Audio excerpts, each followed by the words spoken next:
So welcome everyone to our masterclass on innovation today. First of all, I would like to say thank you for joining us.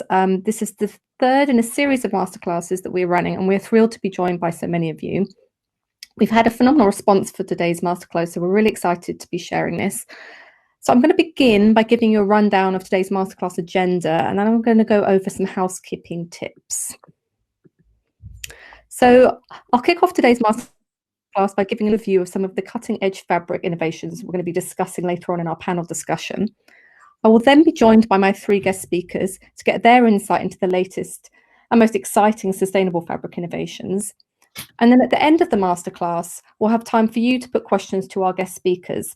So please do send your questions in via the chat box during the masterclass so we can collate them at the end, and you'll find the chat box on the right-hand side of your screen. And thank you to everyone also who sent in questions in advance. We have collated those and put together the kind of most popular questions that have come up, and I will be putting those to our guest speakers at the end as well. So we are recording today's masterclass and it'll be published on Co next week. So if you miss anything, you'll be able to watch it again at your leisure. And finally, please introduce yourself in the chat box in the bottom right-hand corner of your screen. Let us know where you're calling in from and what company you work for. We'd love to know who's here in the room with us today. So on to our speakers. I'll be your host for today's masterclass. My name is Melanie Plank and I'm the Director of Content and Research at Common Objective. And I'm joined by Amanda Johnston, who's Curator of Future Fabrics Expo at Sustainable Angle, Helen Palmer, Head of Materials, Textiles and Knitwear at WGSN, and Alessia Gotti, Sustainable Textiles Agent at AG Textiles Studio. And for those who are not familiar with Common Objective, a brief introduction about who we are and what we do. So Objective, or CO, is a global information and sourcing network that supports fashion professionals and businesses to succeed sustainably. Sustainability has become a license to operate in today's industry, but the solutions and information around it are fragmented. Our aim is to bring the industry together around a common goal of great fashion that doesn't trash the planet and positively impacts those who work in its supply chains. We do this by leveraging the power of community. So when you sign up to Co, you get a personalized dashboard with recommended connections and articles full of business insights to help you in your role. And through our offline and online events like today's masterclass, we also facilitate peer-to-peer learning to accelerate change across the industry. This is going to be a whistle-stop tour look at some of the innovations which we'll be discussing shortly. So I'm going to start by talking a little bit about biofabrication because that's something that we're going to be covering. And really, it's rather than creating materials from extracting raw materials such as oil, animals, and plants, biofabrication is a process of growing materials using living organisms, microbes. The new mills are not factories, but laboratories of living cells, bacteria, fungi, algae, and yeast. But it's actually a very old process. Humans have been harnessing the power of yeast for thousands of years. Yeast fermentation has allowed us to create bread, cheese, and beer. And the first biosynthetic insulin was created using E. coli that was turned into a single-celled microfactory. And biofabrication is not just used to create textiles. Other materials that have been created using this process include headphones made from fungus and food packaging made from algae, as well as construction materials. So it's not just textiles. And you may have heard of mycelium, which is perhaps the best or kind of most well-known of the biofabrications. Mycelium harnesses the root structures of fungi, not the fungus itself, but the actual root system, which are a strong, complex structure which can be found inside and on the top as well. And these can be grown into specific structures. So fungi can grow materials which are naturally water repellent and fire retardant. They can also be grown close to end markets with less land and resources than conventional fibres, and can make use of industrial waste streams such as food waste that otherwise would be thrown away. And also, it's inherently compostable and also very durable. And one key benefit is fabrics can be grown in a matter of days. It reduces the water and chemicals needed to create fabrics in comparison to conventional materials, and is zero waste. And it's possible to grow the fabrics into an actual finished form. And what is interesting is that most of these biofabrics are being developed by startups, small teams with limited capital. US-based AlgaeKnit makes yarn from biopolymers found in kelp, for example, which are turned into a gel and then extruded to create a yarn. And just to give you an example of what that could look like as a product, here's an example of a prototype that AlgaeKnit put together. And what's interesting is the yarn strands can be any dimension and knitted to a spec, so there's lots of flexibility in that. So I really recommend watching this video by Biofabricate. It will be available in our write-up of today's masterclass, which, as I mentioned, will be going live on Monday. I'm not going to play it now, but it's really interesting to find out more if this is something you're interested in. It's an innovation platform which is hoping to fast forward the biofabrication revolution by bringing investors and innovators together. But they have some really great content on their site, so I do recommend watching that if you're interested. So moving on now to regenerative agriculture. It includes techniques which basically are about soil health. So it's such as cover cropping, no-tilling, crop rotation, prescriptive grazing, hedgerow planting, to name but a few. But these practices tend to generate multiple benefits. They improve the health of the soil, they increase soil water holding capacity, they reduce pest pressure, and most importantly, they sequester the carbon in the soil. So they actually draw the carbon down into the soil, so it acts as a carbon sink. And regenerative fibres are crop fibres. It can be plant or animal, and it's basically animals or crops that are grown on farms that use carbon farming and other holistic farming practices. And as well as strong carbon, regenerative farming is designed to restore degraded land, increase biodiversity. So agriculture in turn fashions, in a sense, becomes part of the solution, not the problem, which I think is a really nice take on it, because so often we're kind of told off that textiles and fashion is the problem, it's killing the planet. So to hear about a solution there's actually helping to deal with climate change is really interesting.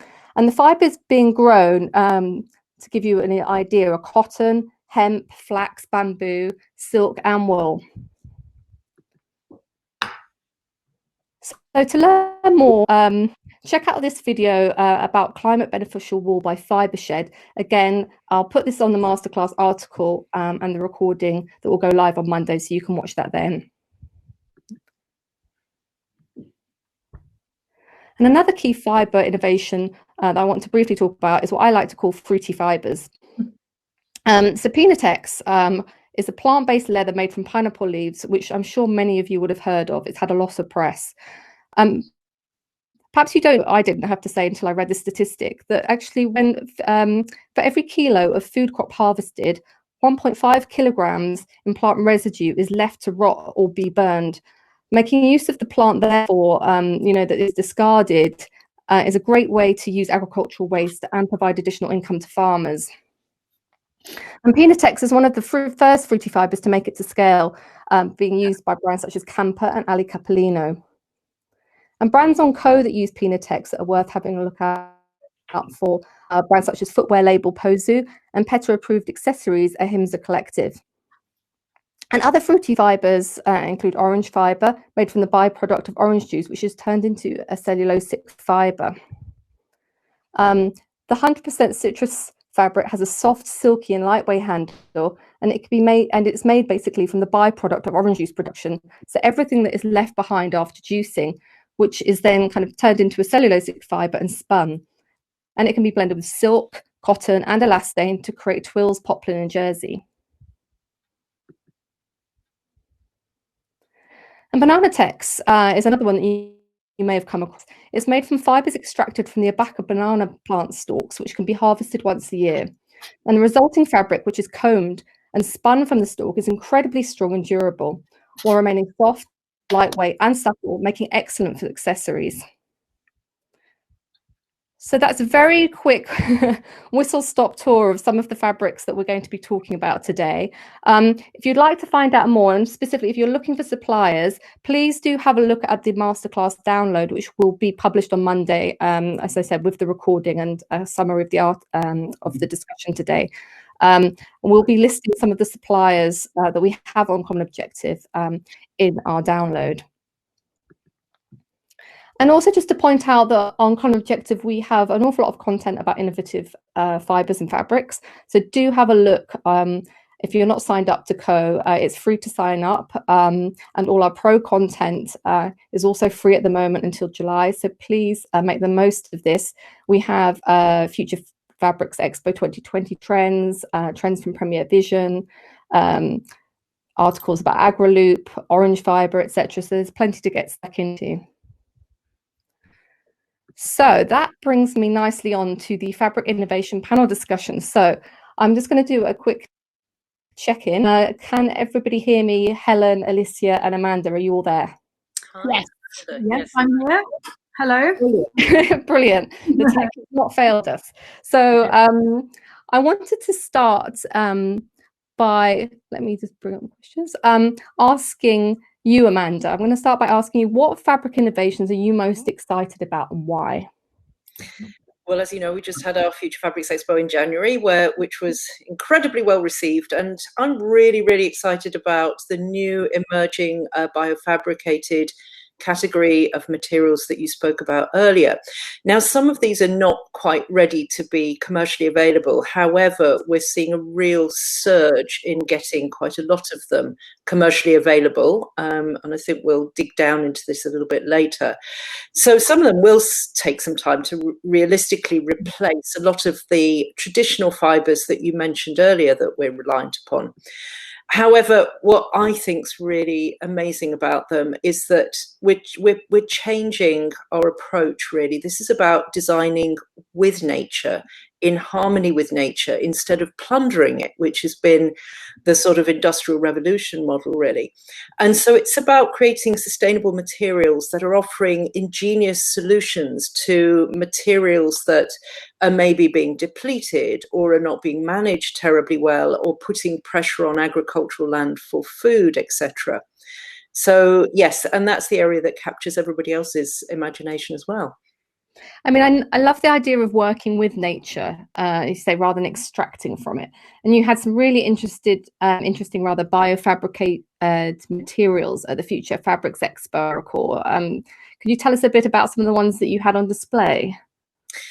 Yes, so we have a huge innovation section through the centre of our expo, which is actually all about finding commercially based solutions, as well as shining a spotlight on these exciting new alternatives.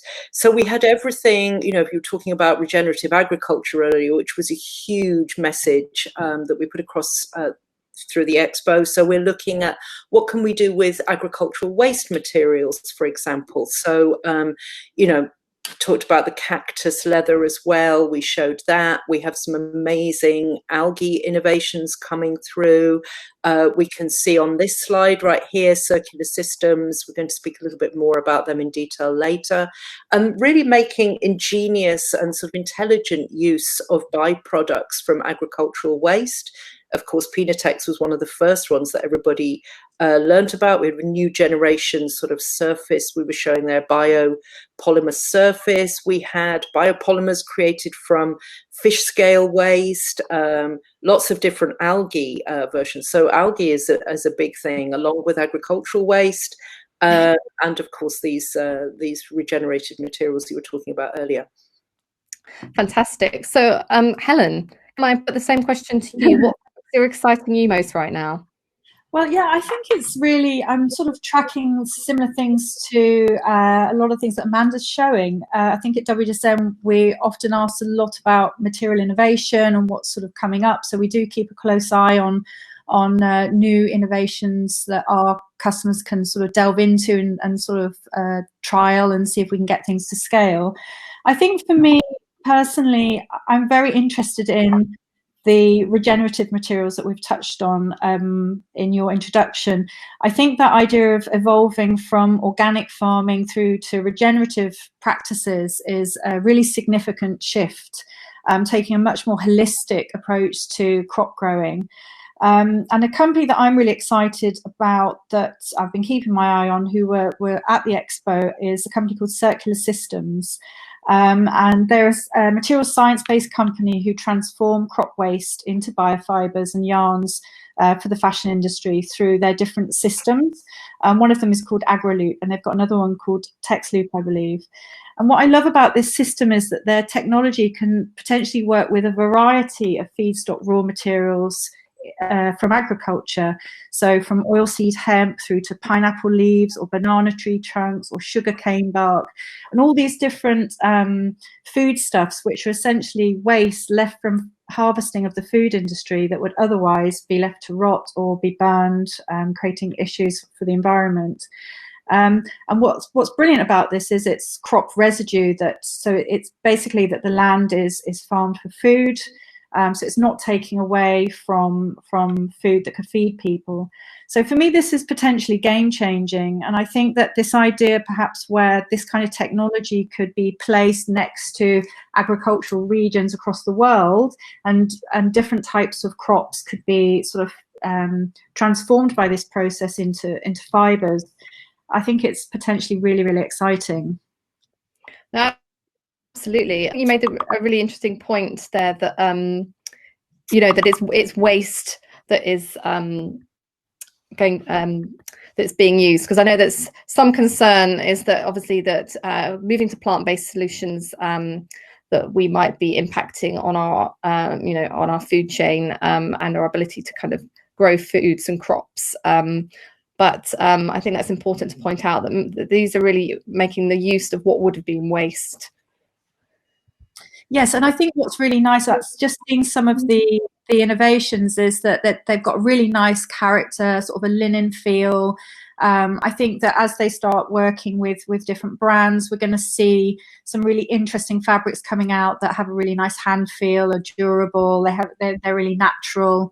And I think that it's this way of just really considering like the whole environment when you're producing materials, so really taking care of the environment while you do so. So it's really exciting, I think.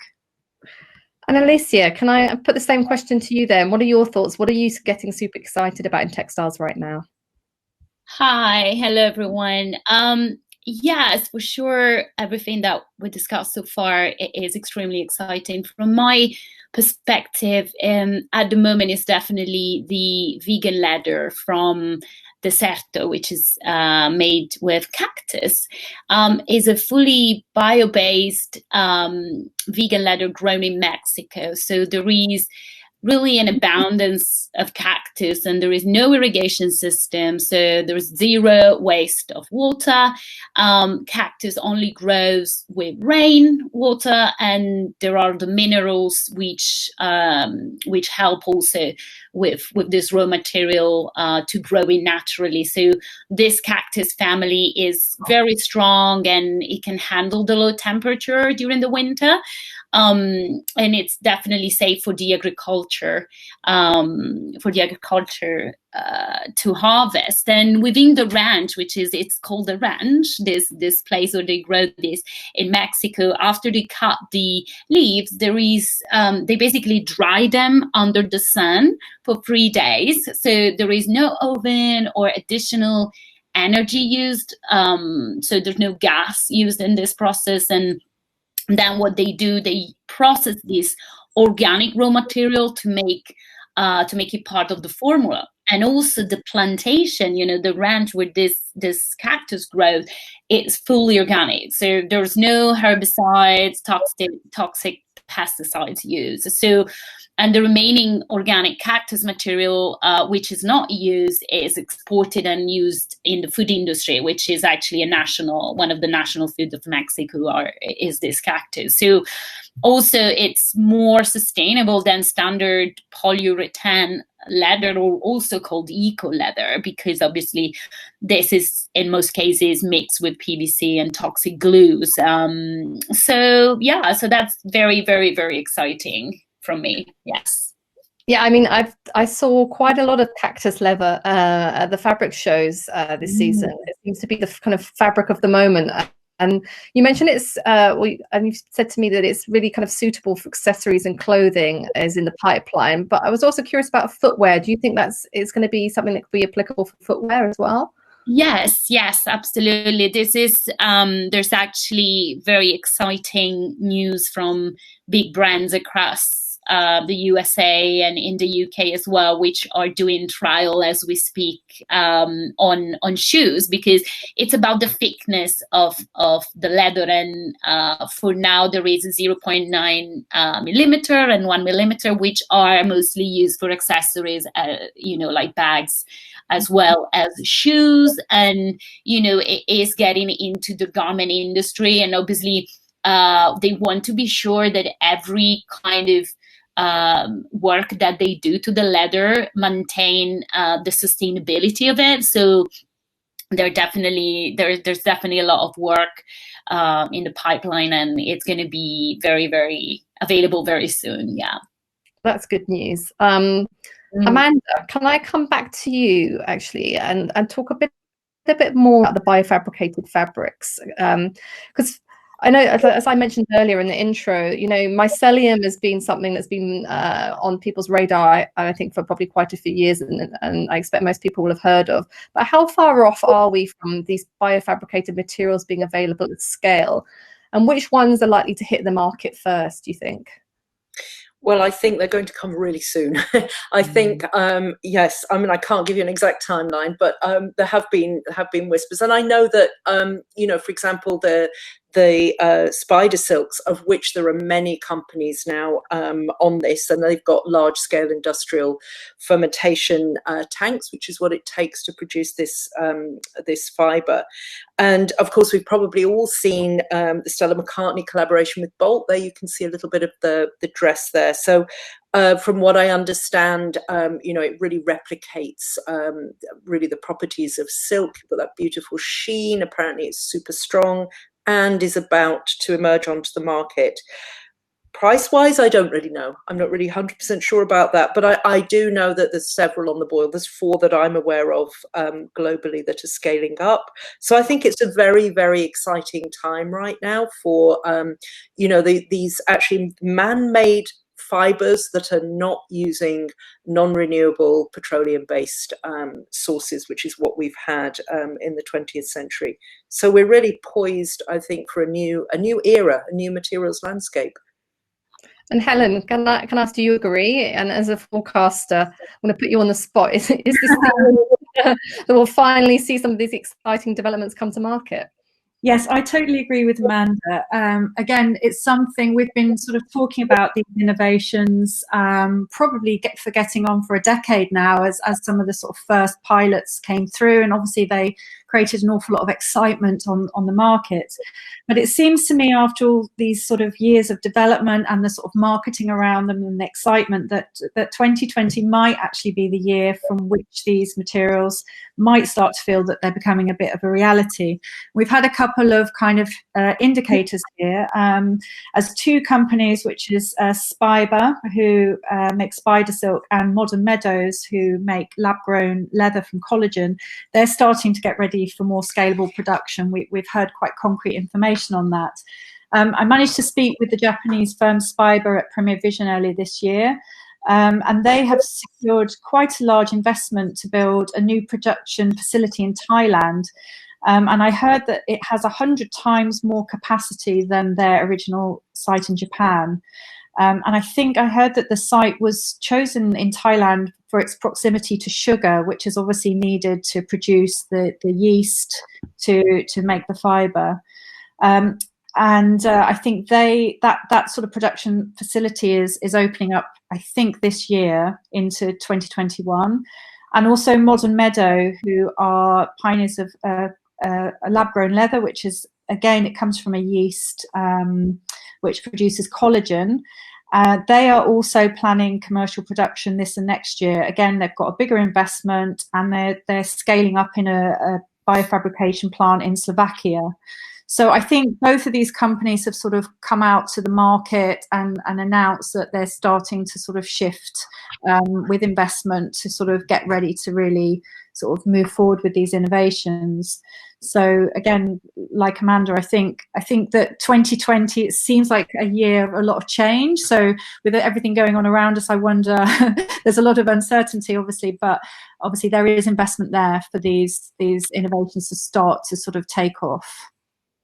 And just to be clear, because you mentioned Fibre silk and modern meadows, can you tell us a bit more about them, what they are exactly, and what their kind of potential applications are? So I think there are, as Amanda said, there are 4 companies that produce spider silk, and they are a yeast-based filament.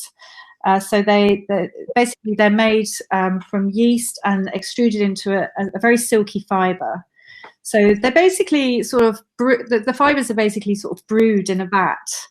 And similarly with the leather, it's also a biofabricated material made from yeast, which produces collagen, which mimics leather.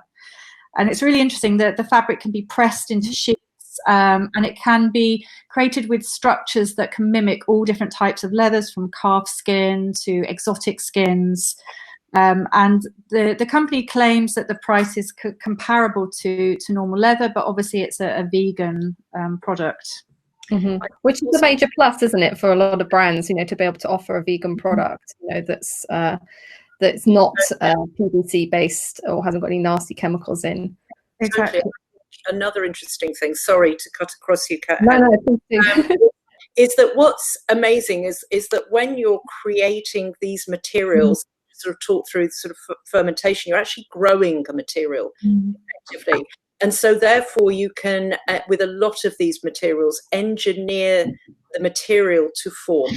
So it's also dispensing with any waste, which we're also used to creating with regular sort of fabrics and other materials. We're always used to having offcuts and waste.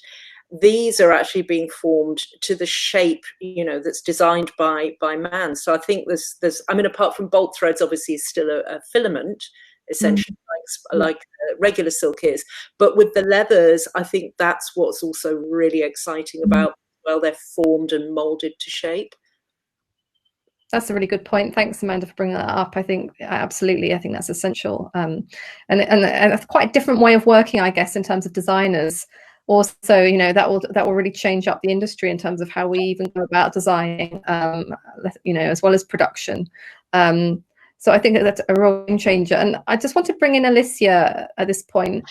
I know that you've mentioned to me previously that you'd like to see government support for biofabricated materials. And as mentioned earlier, many of them are startups that are developing these new fabrics. I wanted to ask, what do you think governments should be doing to help these innovative materials to market, to bring to market more quickly and at scale? Yes, I assume my perspective as a sustainable textile agent. I work with suppliers across Europe mostly, and the main issue is that yes, we need this startup company, this biomaterial and scientists need support in the sense they need maybe the government to do some tax breaks or help them until they reach a certain turnover, and that will help this biomaterial to be more commercially available. And also we need to remember that with whatever biomaterial we're talking about, we also need to be able to have the machine in the manufacturers that can work with these materials, which is sometimes a problem that you can face. So you need to be sure that the material apart from being available and commercially available and scalable, is also going to be, you're also going to be able to use it in a manufacturing process, and also you're going to be able to check that whatever material, the machine that they check the chemicals or whatever is released in the water is non-toxic, because there could be also that possibility and that problem, and that is from working with suppliers that works with materials across Europe. So hopefully the government can definitely step up and help way more. And just moving on for a minute, I wanted to come back to you, Amanda, and ask you another question that's probably on a lot of people's lips. Where will the greatest innovation come from, do you think, in sustainable fabrics in the next 1 to 2 years? Is it biofabrications that we've been talking about? Are there other technologies, other developments that we should be looking out for? Yeah, I don't think we can say the greatest. I think the message is, and one that we pushed a lot at the Expo, was about diversification. That's really important. We have diversification in nature, and we really need to think about that a lot more, about balancing our resources. This is this pie chart shows you global fibre demand currently in the world today. So all the grey areas are materials made out of petroleum, non-renewable fossil fuel. You know, we cannot, this is the source of all our problems. So that's 2/3 of the world fibre demand. And cotton is roughly about 1/4. And that's also, you know, a devastating crop if it's conventionally farmed upon both nature and communities. So we put all our eggs into 2 very toxic baskets. So I would say not what's the greatest innovation, but more thinking more about diversifying your materials and thinking about what's fit for purpose. I think that's the first important stage in thinking much more sustainably and working with innovations. Right now, we're also in this urgent sort of state of cleanup, as it were. So we're really focused on recycling technologies, things that are going to help us keep the plastic and plastic-based materials out of the biosphere. And so that's really needed. Those innovations are really, really positive across all different material sources. We've got some examples here. And I'm sure we're all aware of those technologies, and there's a huge drive to make those much more important within our industry. And that's right. So I think we just have to think about cross material and fibre categories. As we said before, if it's naturally grown, it's got to be from regenerative farming principles in order to sequester our CO2. But I would really urge more thinking about, why are you choosing a material and what's its purpose, and is it the right choice? I think that's more important than saying, oh, the latest weird material, let's just use it because it's there. But really thinking about, why are you using it in regard to your sustainability strategies, and what does it represent? What properties does it give you? You know, those sorts of questions, I think, will help you figure out what's the best material for your use. So what we're talking about really is not one fabric innovation offering a silver bullet, but actual kind of more, I guess, systems change. Yes, and I think thinking more intelligently across the whole spectrum of materials. I think that's what we need to do. Of course, as human beings, we love novelty, and we love to get excited and inspired by things. And there still is obviously a real place for that. But really thinking about why you want this material. I think and what problem does it solve for you? What problem does it solve in the wider world as well? So yeah, but there's all manner of different solutions and approaches. We're living in a very exciting time at the moment as regards development in this area. I think I've never seen anything like it in the fashion industry. So it is exciting. Absolutely. And I just wanted to come back to my original question and ask you, Alessia and Helen, then about your thoughts on where the greatest, or I guess the most interesting fabric innovation is likely to come from in the near future, the next 1 to 2 years. Alessia, can I start with you? What are your thoughts? Yes.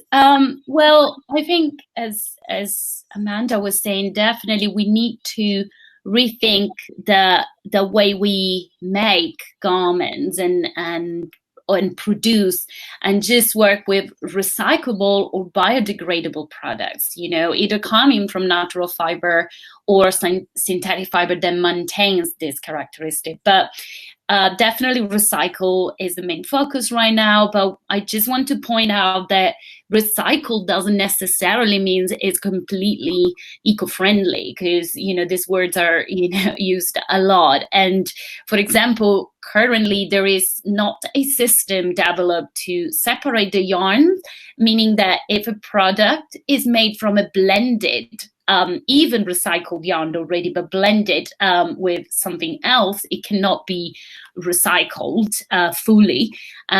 Also, we talk a lot about polyester, which is recycled using a mechanical process, and then the fiber can only be recycled a certain number of times before it loses its integrity, literally. So the chemical process, again, that is needed to go through and make it infinitely recyclable, it's more expensive, and obviously it's less used by companies. So that would be what I would like to add for sure.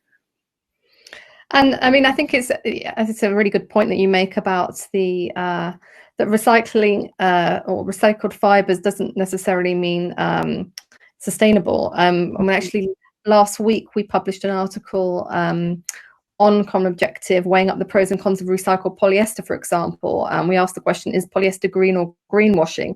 And what's interesting is that while yes, it has lower emissions than virgin polyester, it still has it's still more energy intensive than many natural fibers, and it can only be recycled a limited number of times currently, and still has obviously the microfiber shedding problem of regular polyester.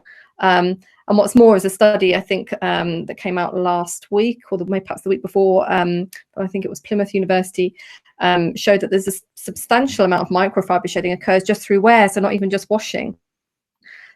I think it's good to point out that just because something is recycled or we're aiming for circular, obviously that it's not always necessarily sustainable. Helen, can I put the same question to you then? Where do you see the kind of innovation or the most interesting innovation coming from in the next couple of years?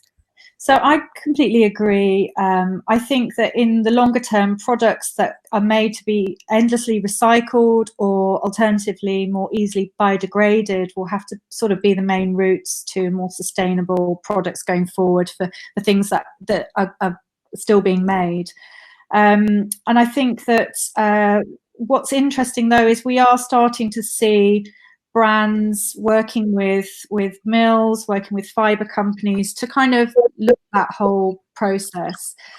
So some high visibility fashion launches that were quite exciting when they came onto the market would be the Adidas and Stella McCartney collaboration with New Cycle Technology, which is a recycling technology. They created some hoodies where they basically took post-consumer cotton, broke it down and sort of liquefied it into a new filament yarn for sportswear. And another sort of great launch last year was a company called Volback, sports company, that did a worm food t-shirt, which was really nice marketing, but it was a fully compostable t-shirt from cellulose yarn printed with spirulina algae, which is also bio, that can be totally composted.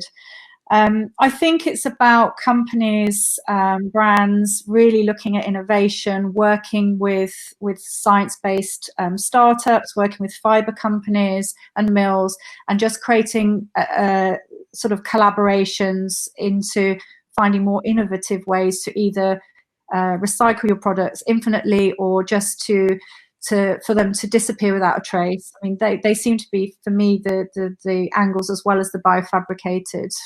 So yeah, these products for me, although they're quite small and they're capsule launches, I think they just show a real interest in this area, and I think that it's generating real curiosity and excitement on the market, and we just need to see how these interesting partnerships and innovations can be made more widely available.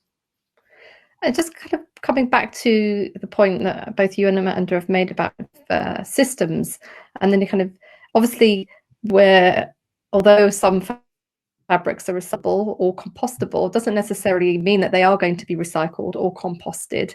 And as we know, compostable fabrics, for example, often need to be composted in industrial compost facilities. It's not necessarily something you can compost in your back garden, for example. And I wondered, given this kind of situation that we have currently, where we've got some materials which have the ability to be recycled, the ability to be composted, but we don't have the systems yet in place, what as a brand should you do right now? I mean, it leaves you in a bit of a kind of a difficult situation. And I wonder, Alessia, if you could pick that up for me.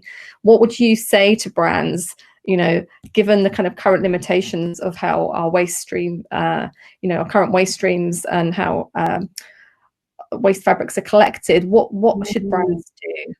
Yes, that's what I always say to brands when, if they come for this kind of question. I say, do just one thing at a time. So, for example, you can't switch and be 100% sustainable in the entire area of sustainability. So we're talking from how you use your energy in your studio, how you cut your fabric, your waste, and all of that. So if, for example, you want to start from something that is not going to affect the way you work as well and the way you worked so far, and you don't want to lose your sales or your customers, you want to, for example, choose your best-selling garment, your best-selling dress or whatever, and see what is that made from.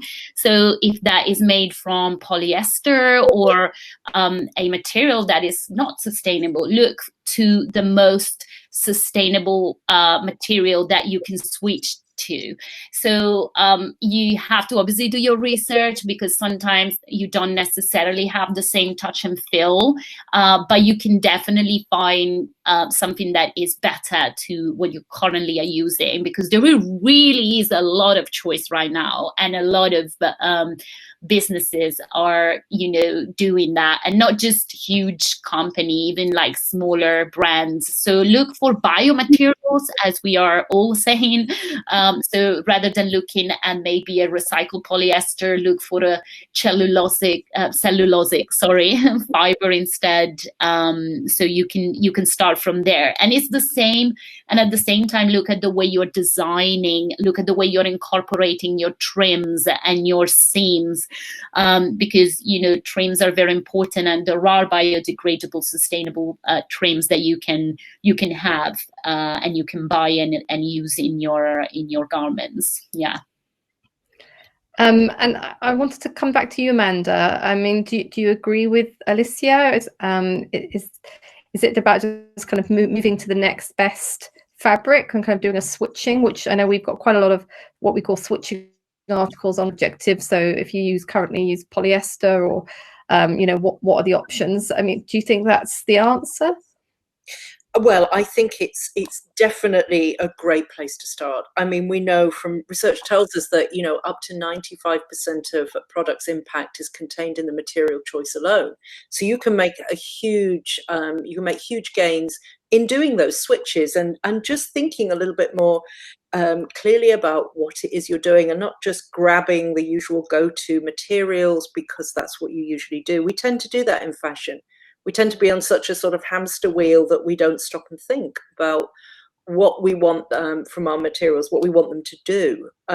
So I would say that's a great place to start. Just start thinking like that. And then the more you learn, the more you'll realize you can actually head towards material choices where you can actually have a positive impact and not just limit your existing impacts. So I think absolutely you've got to start somewhere.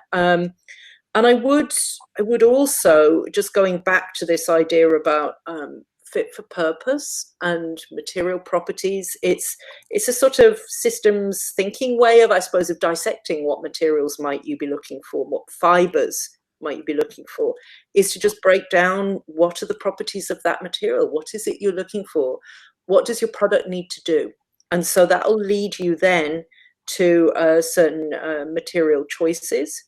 Yeah, thinking more intelligently, as I said before, about is that material really fit for purpose? If you are going to use, a recycled polyester, for example, make sure you're designing garments that don't need washing very often. So maybe it's more about using outerwear for those recycled materials and then choosing other fibres for other product categories. So yeah, I think it's really standing back and reflecting, I think, at this point in time, seeing as now we're all desk bound, would be a very positive thing.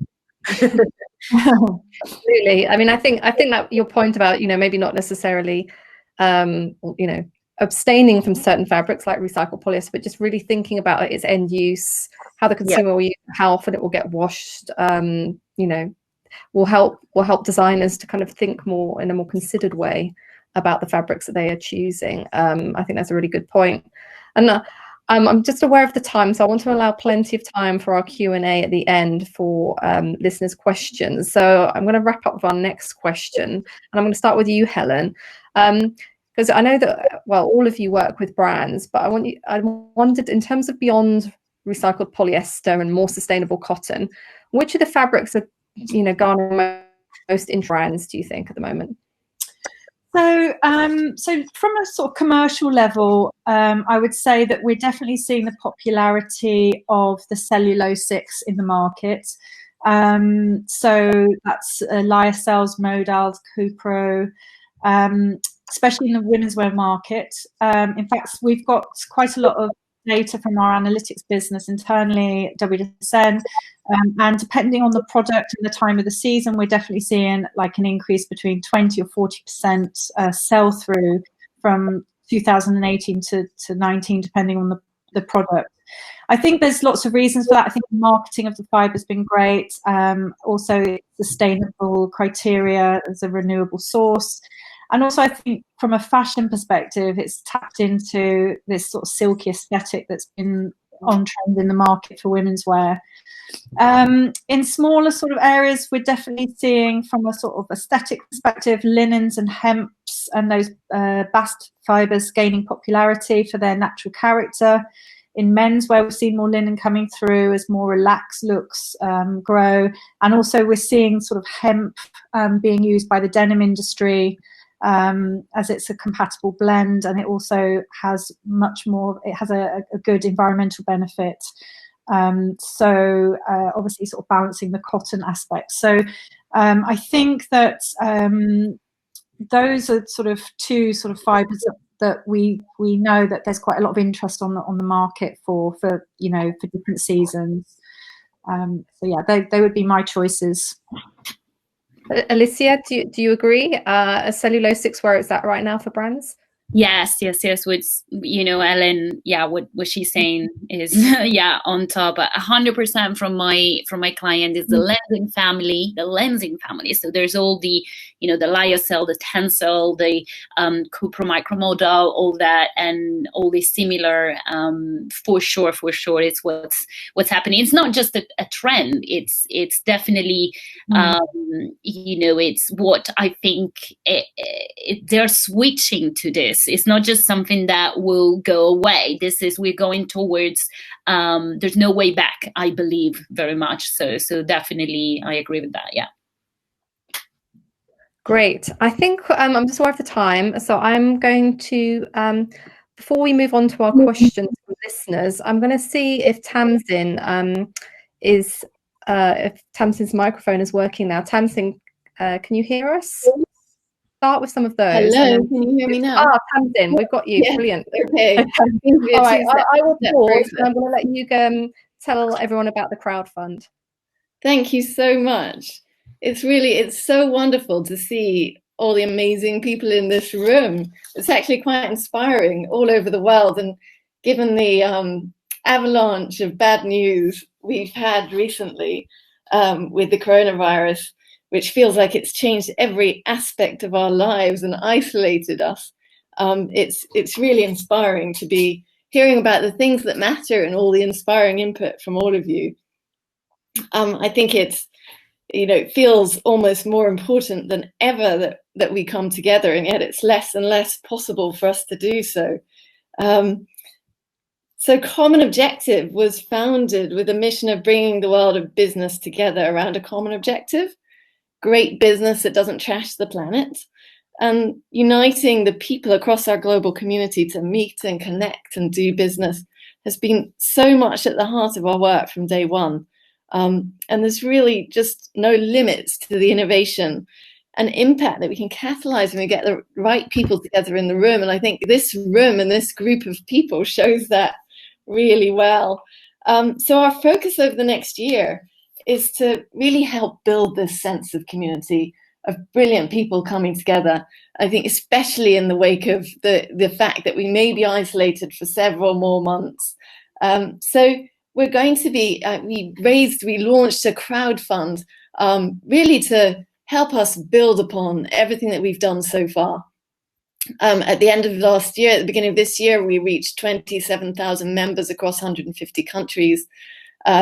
And our goal has always been, our mission has been to make it easy for anyone based anywhere to operate in the most sustainable way, to build what we refer to as business in 3D, business that is profitable without, with at the same time maximizing benefits to people and minimizing impact on the environment. So at this exciting time, we're looking to build in the kinds of functionality that allows us to have curated peer-to-peer forums on Co through which our members can connect, trust badges for suppliers that represent their sustainability commitments and put them on a sustainability roadmap, almost a race to the top, so that the more sustainable they are, the more custom they get. And building on our network. So, you know, all the expertise in this room alone is enough to answer questions of hundreds and thousands of our members. So how can we leverage the expertise of our community and share it? And that's what this crowdfund is about, to raise funds to maximize the potential of Co. The world has already changed. The world of business has changed so many countless ways, even the last few weeks. And we see this as an opportunity to reset the world of business almost, so that sustainability can emerge as a core concept. I mean, how do we build industry that is resilient in 3 dimensions, environmental, social, and commercial? We've got the business models on which we depend right now not only cause climate change, but they also incredibly vulnerable. I mean, in a matter of weeks, we've got a global recession. So this crowdfund is really an opportunity for anyone to be a part of our mission, to contribute to our solution. So all of our shareholders have access to updates and information on what we do, and the opportunity to input on our next steps. And every single investment counts. So you can invest from just £10, and we're appealing to our global community. You know, what is the future that you would like to see, and how can we help build it? How can we join forces in this common objective? So as I said, you can invest from £10, but we also have a bunch of different packages that offer you different benefits. So if you invest £100 in Co, you get individual pro access, so access to all of our premium content for a whole year, which is normally £199. So we really want to offer that benefit to our investors. For £500, you're a co-creator. That means that you work with us. You'll get insider updates. You'll have the opportunity to help shape the development of Co and how we support the industry as a whole. For £1,500 in part of our investor hub, that means access to all our other shareholders. And the 5,000 package is quite key. We've got some pretty key people who've joined us in what we call founding members. So if you invest at that level, you become a founding member in what we're doing. Spotlight Business membership for your organization, the opportunity to come to our events. And we also have a number of packages for businesses. So I've noticed that there are quite a few businesses in this room, and it looks like, you know, we've got, we always bring together these amazing pioneers. I think our audience needs to know about many of the businesses who are posting questions here. So if you hadn't already created a business profile on Co, please do. You can do so for free. And we also have partnership packages. So you can become an investing partner in Co as a business. That means that you access all the benefits of being a shareholder, but we also put the spotlight on what you do and put it out there to our global community who are looking for solutions probably like yours. So I think we're going to post a link at the end and also send a link around afterwards to the crowdfund. You can find a link on the front page of our site. And I just really welcome you to join us in our common objective. Great, thank you so much, Tamsin. So I'm just aware of the time. So we're nearing 1 hour, which so we're going to be slightly over. I hope that's okay for everyone who's listening in. But we have had some really great questions, so I would like to go slightly over if that's okay. But I'm going to actually start with Helen. Are you with us, Helen? Just want to check with us. Great. So I mean, we've mentioned obviously the current situation that we're in with the coronavirus, and I just wanted to say that I hope everybody who's listening is keeping safe and well.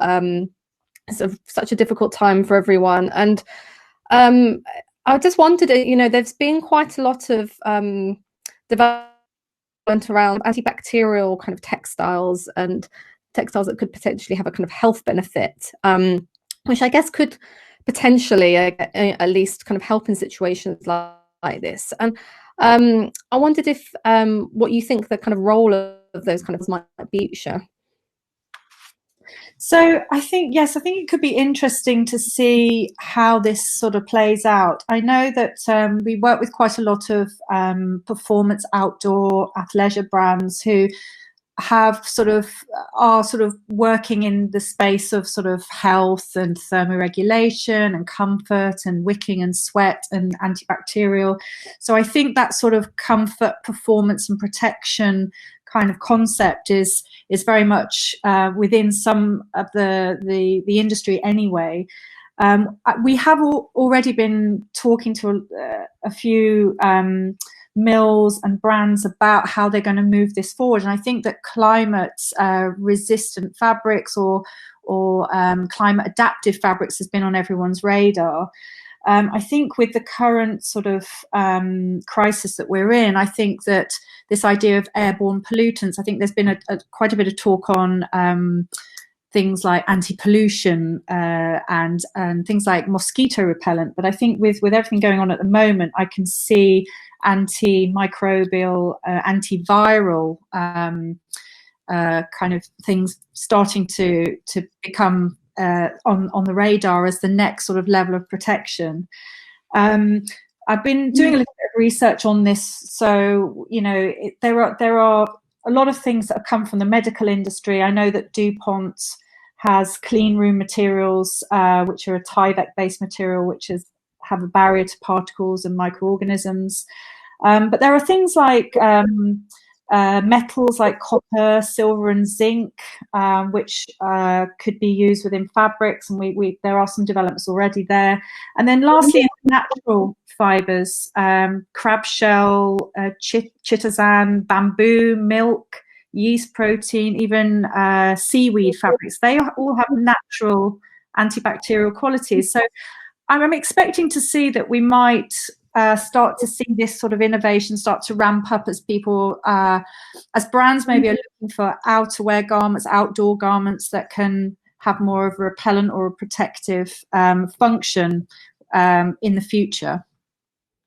And I think, there's so much happening in terms of innovation. It's just incredible. As you said, like Amanda said earlier, it's kind of unprecedented. Then there's also we've had a question which is about price, and I think this is a really pertinent question, which is, we're in a price sensitive market where brands are basically looking out for their bottom line. How do you think these innovations, such as the antibacterial, antiviral ones, are really going to be able to find their way to market? Is that something, do you think, that we're going to see, or we, I guess, with the potentially a global recession looks kind of fairly certain now coming, whether we are going to see these fabrics emerge, or whether people are going to be much more conservative in their buying? Oh, it's such a difficult question, isn't it? I think that I think a lot of these things come through via innovations, through certain brands working with certain mills or fibre companies. I guess that there are perhaps you might have brands thinking about, say, for example, you take outdoor brands that are quite pioneering, doing outdoor jackets with hoods and ventilation and different sort of functions. You could imagine perhaps that becoming your all-weather jacket, where things need to be sort of built in that are a bit more climate adaptive in the future. I suppose that we're in such a big change, and as you said, investment is going to be difficult, but I think sustainability and performance, comfort, protection, all these things are really big factors. And I think that any brand who wants to be future-proofing themselves and trying to adapt to all the sort of challenges we're going to have in the future, they're probably going to have to think about how they can invest in the garments that we're going to be needing in the future, really. So it's not an easy thing to answer, but I think that we're in very changing times, and I think that people will have to look really seriously about their products and what function they need to perform, what fabrics they need to be made out of, what kind of challenges we're going to have in the future, and try and find the right products for people in the market.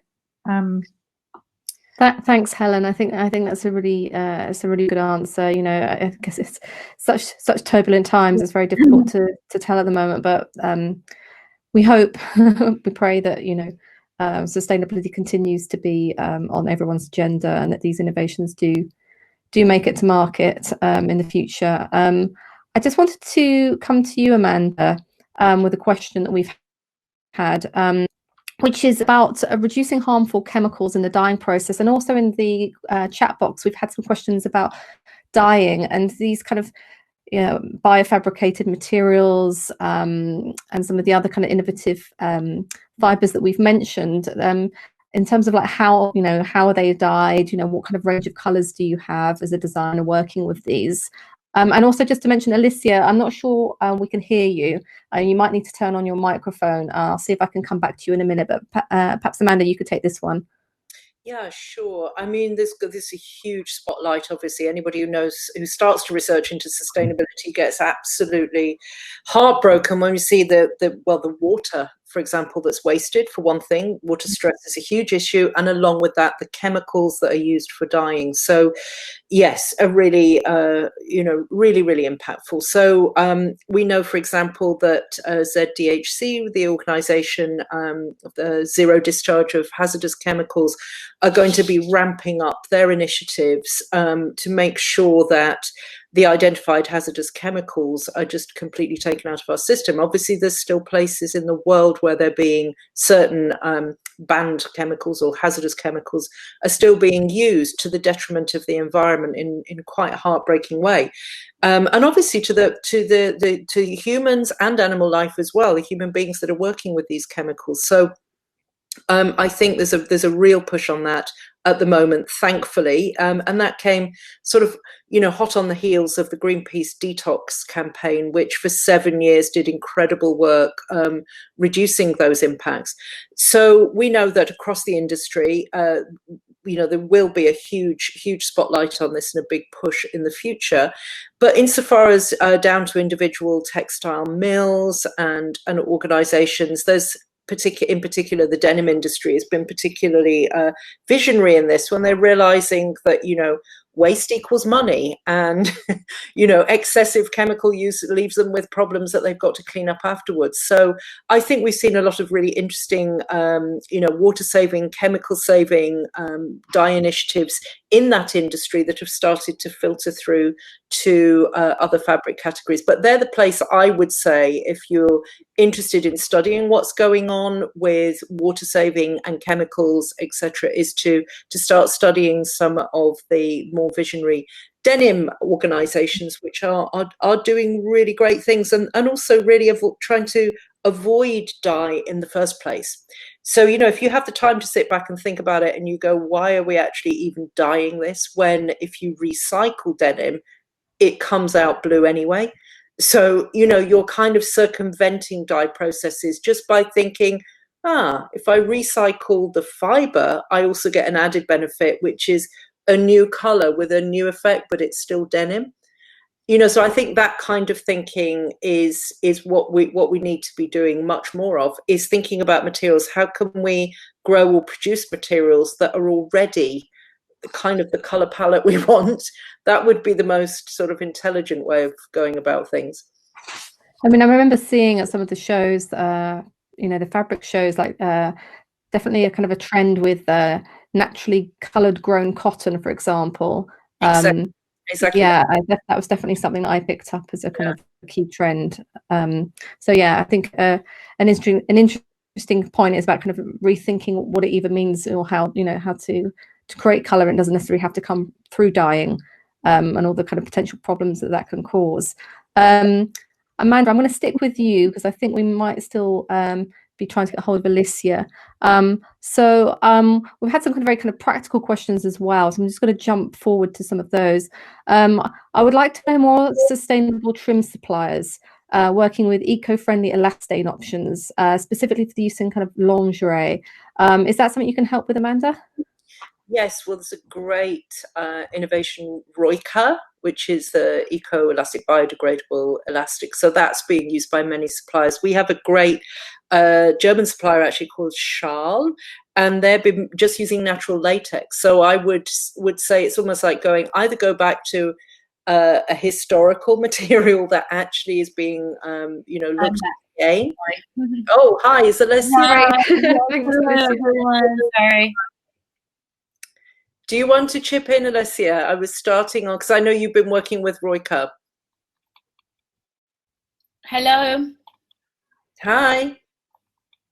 Oh, maybe Alessia. Oh, yes. Roika, sorry, I've heard. Yeah.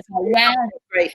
So yeah, I was saying that as you were saying, it's not the Roika created this amazing V550 elastan that can be incorporated in the fabrics already, and then replace the conventional elastan. And yeah, so this is what we use. It's basically, it doesn't release any harmful substances when it breaks down. So is it Oikotex under 100 and GRS, and it's what I'm actually using mostly with brands that are working with swimwear or leisure wear or leggings and all this sort of athleisure brands. So definitely Roika is the one that is more widely used, let's say. And then I know there are many other, but it's from, as I can say, which is the same company that produced the Bember COCrowd. So yeah. Okay, great. So I think I have one more time for just maybe one more question. So Alessia, since I've got you back, one of the questions that we get asked a lot is, how do small businesses purchase sustainable fabric without huge MOQs? Yeah, well, there are some mills that have online stores where, you can purchase per meter, and some of the collection are available. Some of my suppliers have 50 meters per color. So it's something that as a small brand, you can definitely afford to buy. You obviously, when you look at smaller MOQ and stock fabric, the only thing is, generally, if you think about a supplier or a mill having stock in their warehouse, they generally have to have a huge space that can protect also this stock fabric. So that's why also is one of the reasons why sometimes it might be difficult to find stock fabric. Or you can also work with there's warehouses across Italy that work with dead stock fabrics. That's fabric that basically is not used. So some other brands might have bought it, and then they give it to these warehouses where you can go and buy by the meter. But obviously the challenges there are, you can't maybe reproduce the same garments because the fabric it's finished. So there are opportunities out there.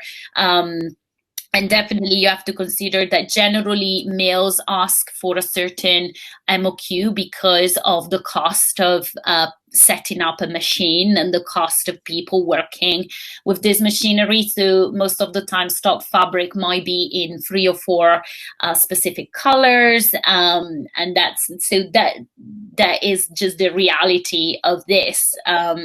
So yeah. Amanda, I just wanted to ask you, because working at the Sustainable Angle and as curator of the Future Fabrics Expo, is it something that you see much of in terms of kind of low MOQs, and how can listeners use your services to try and help source fabrics that they don't need to buy in bulk?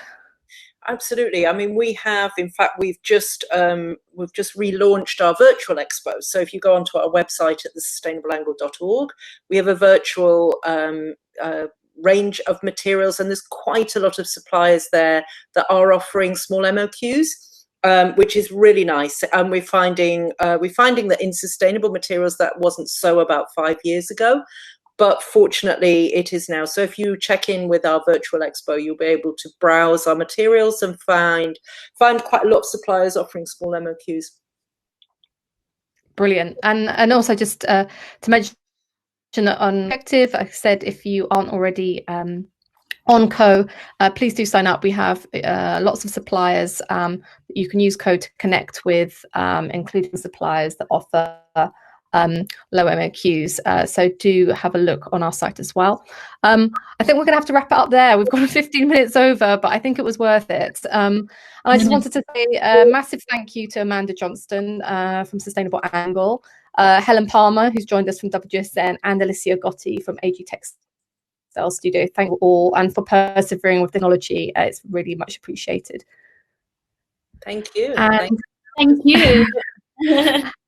And just to add, which we mentioned at the beginning, that we will have the recording of today's masterclass and a downloadable manual, which we will pack full of information. We've had lots of questions that we can't get to, and I'm really sorry. It's often the way. But we will try and cover as much as we can in the downloadable manual so that you have some answers to those questions. That will be available from Monday. And make sure that you're signed up to Common Objective to access it if you're not already. So I'm going to wrap it up there, and I'm just going to say, yes, please make sure that you do come and see the resources that we have available at Common Objective and sign up. Like I said, it's free, and you have access, as Tamsin mentioned, to all our pro content, which is normally behind a paywall, full of business insights and information. And a lot of the questions that we've had that come in about, how to tell if a fabric's sustainable or not, or comparing fabrics, we have all that information available on Co. So do come and join us. And I'd like to thank everybody for joining us today.